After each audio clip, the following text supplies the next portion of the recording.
Howdy folks, Signorelli here.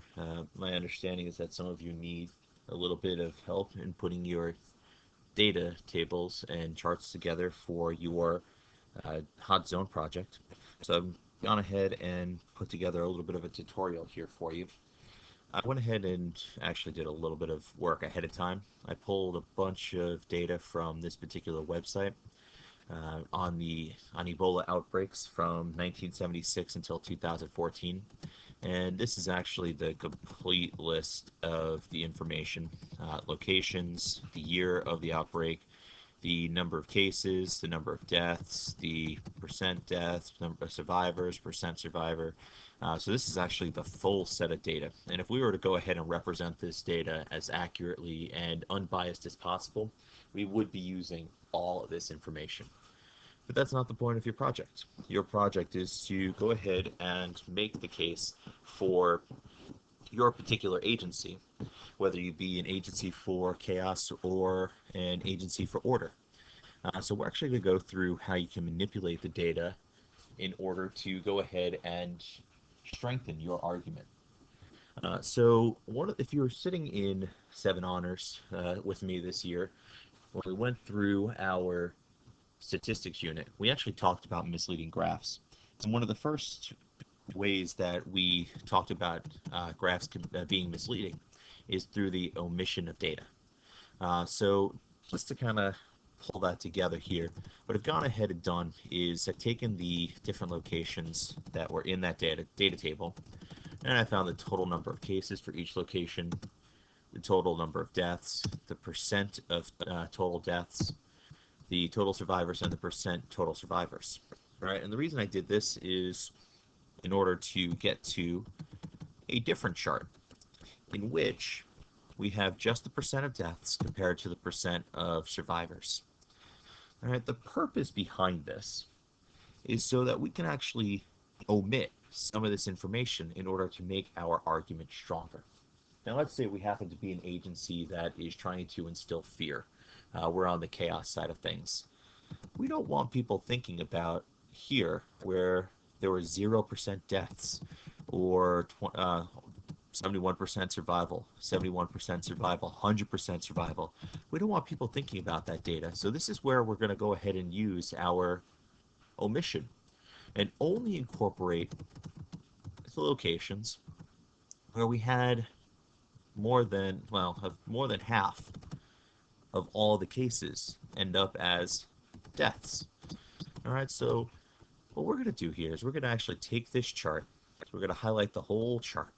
And up here, we have a shortcut on the toolbar for inserting a chart. Now, if you don't see that on your toolbar, you can always come up here to your menus, click Insert, and choose the chart option.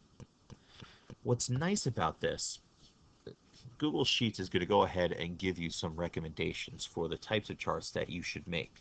Now, the nice thing is this one right here, the first one that pops up is a double bar graph.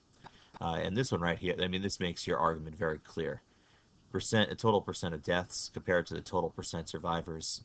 If someone were looking at this chart without even, this isn't even fully labeled properly, they're going to look at this and they're going to think, oh my goodness, Ebola is not something I want to mess with. And they're probably going to get pretty freaked out and scared by it.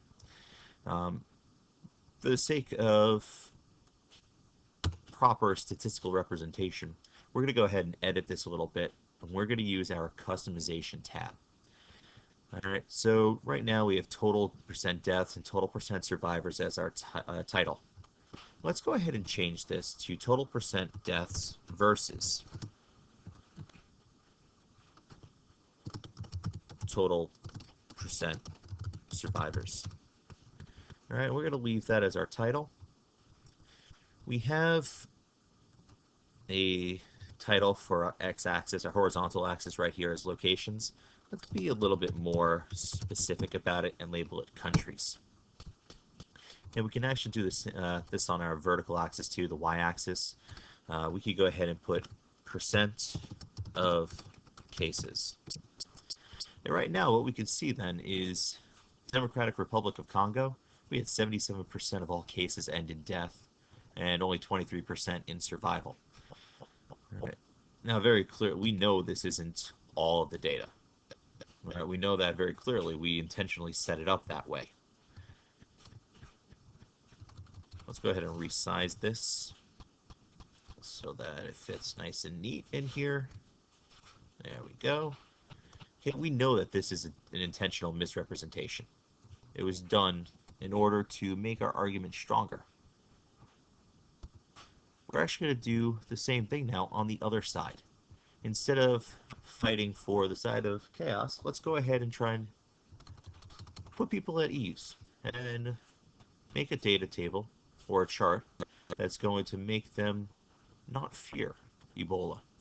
So as you can see here, once again, I omitted data, but this time it's not the data under 50%, it's the data over 50% for total percent deaths. Because I want people to think that this disease is something that they can survive. So once again, let's go ahead and insert our chart. All right, we could go ahead and pick any of these. We have a double bar graph, we have a stacked bar graph, we have a double line graph, or we also have, well, we have quite a few of these here. We have a double bar graph that's turned on its side, a stacked bar graph that's on its side. Most likely, though, for this particular type of information, our best bet is to use something like this, because this is very clearly showing a huge difference between the survivors and the people who died. So let's go back to our customization tab. There we go. Total percent deaths versus total percent survivors. And we want to label our axes again. So we have, well, put countries here. And we will put percent of cases here. And once again, we're going to resize to make it fit, make it look pretty. Okay, and there we go. There we go. So now we actually have two graphs here that are depicting a very different story based on the same set of data. And this is all because we chose to use only some of the data. We went ahead and exploited omission in order to make this work for us. All right, another way that we can look at this data is to go ahead and compile it by year. All right, so as you can see, I went ahead and took all the data again and I broke it down by year. So we have 1976, 77, 79, 94. These are all the years of the outbreaks from that large data table that we started with, this thing over here. All right. And as you can see, I went ahead and figured out the average percent deaths and the average percent survivors. Now, I've actually left all the data this time because the way the data is compiled, it actually looks like there are more survivors than there are people who die from it. So this could actually make the argument for us on the side of order to get rid of some of the fear that people may have. All right, so I'm going to go ahead and select this little table right here. Now, if you notice, all I'm comparing is percent deaths to percent survivors, and I'm just comparing the percents. Now, if you remember from our statistics unit, when we're comparing just the percents or just the parts of the whole, just like in science class, we're dealing with a pie chart or a circle graph. Right, and as you can see, right now, just based off of the key, we got 63% survivors compared to 37% deaths. It looks like Ebola is pretty survivable. All right, but just to clarify a little bit, let's go to our customization. We'll put percent survivors versus percent deaths, all right, as our title. All right, and once again, you can go ahead and make this fancy if you want. You could use different font colors. You can actually adjust the colors of the sections. I'm not going to do that here. If you choose to do so, that's on you. All right, I'm going to go ahead and insert this. And once again, use the ability to resize in order to make it fit and be nice and neat. Let's drop that right about there.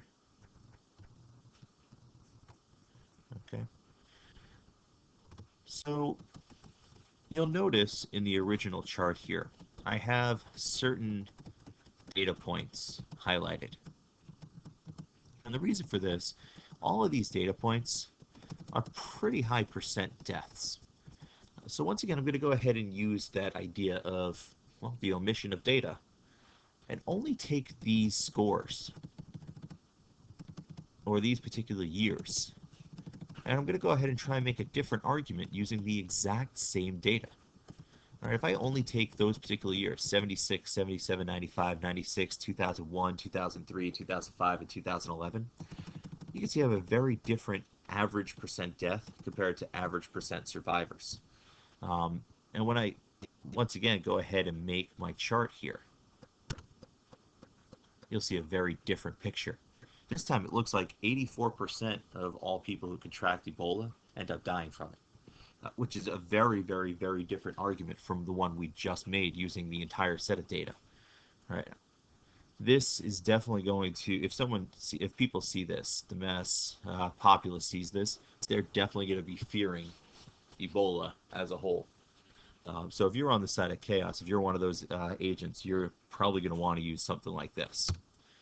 All right, once again, in order to make sure that people understand what they're looking at, percent of deaths versus percent of survivors for Ebola. All right, and actually I should go ahead back to the other one and add that of Ebola in order to be more specific.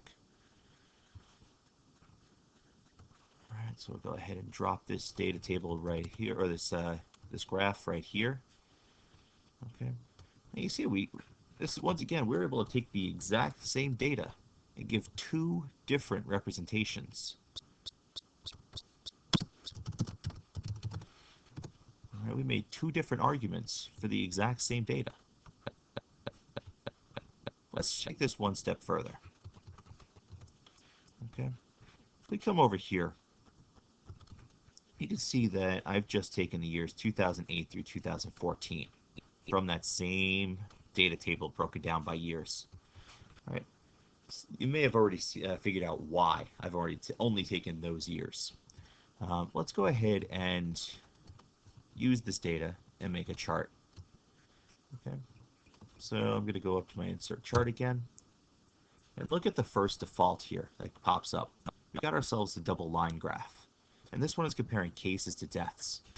But remember, I didn't use all of the data this time. I only used a select excerpt of the data. And I want you to think about why.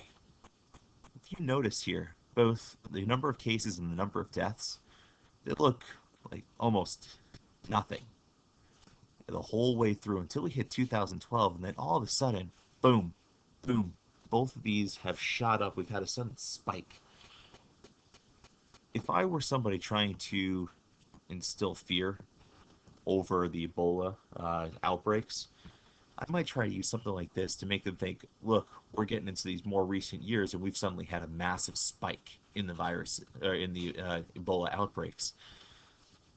This here might cause people to think that the future is only going to be worse. All right, let's go ahead and adjust the customization again. Let's cases and deaths of Ebola. And we have our x-axis already labeled with year. Let's go ahead and change our vertical axis. And let's go number of people, because that's what's being measured on this axis. And we can insert this graph. And once again, let's shrink it down to fit. And we could drop that right there. Okay. But what if we decided to go the other way with this, and we were trying to make people feel a little bit more stable in the or confident in the government that they can handle it? Well, let's use our omission again. Notice in this chart, I removed any year that looked like it had a spike in the number of cases or the number of deaths. Right, so we have 1979 missing. We have 1995 missing. We have 2000 through 2003 missing. 2007 is missing, and I obviously left out 2014 because that actually was a huge spike. All right, let's go ahead and do the exact same kind of graph. All right, now if you look at this one, it's a very different story. Same data, different story. If someone were looking at this data table, they're going to go ahead and think, oh, okay, so at one point Ebola was an issue across the world, but it seems to be in control now. We don't really have much of an issue. It was a massive drop, and it seems to be hovering at a very low rate. So if you're on the side of order, this may be something that you'd be looking towards for your project. All right, once again, we're going to go ahead and resize this. And I did want to show you the comparison of these two graphs that we very clearly manipulated to the entire set of data. All right, right here I've gone ahead and pulled the entire set. Okay, if we do the exact same kind of graph, you can see this actually does look more so in the favor of the chaos side of things. But once again, if you think about it, it's actually the same argument that we ended up with earlier for this side of chaos, where there's really just one spike right here towards the end, and that was the year 2014. If we were to omit just that one outlier, look at how our graph changes. All right, we can see that it's not really so much that we have a massive increase and it's going to continue as a massive increase. It looks more like, well, sometimes it breaks out and sometimes it doesn't. It makes it look a little less stable. The biggest thing to remember here when you're trying to make the argument for whichever agency you're a part of and whichever side of the order versus chaos you're on, you want to try and use the data to the best of your ability to make your argument. So if you need to omit certain things that counteract your argument, that's where you're going to end up getting your strongest pull towards your side of this battle. So make sure that you incorporate only the data that really strengthens your argument, and or omit the things that aren't going to help make your argument. If you have any other questions, feel free to stop by my room during Learn and Earn at some point on Monday, or ask me about it before class starts, and I'll see if I can help you out. All right, hope this helps.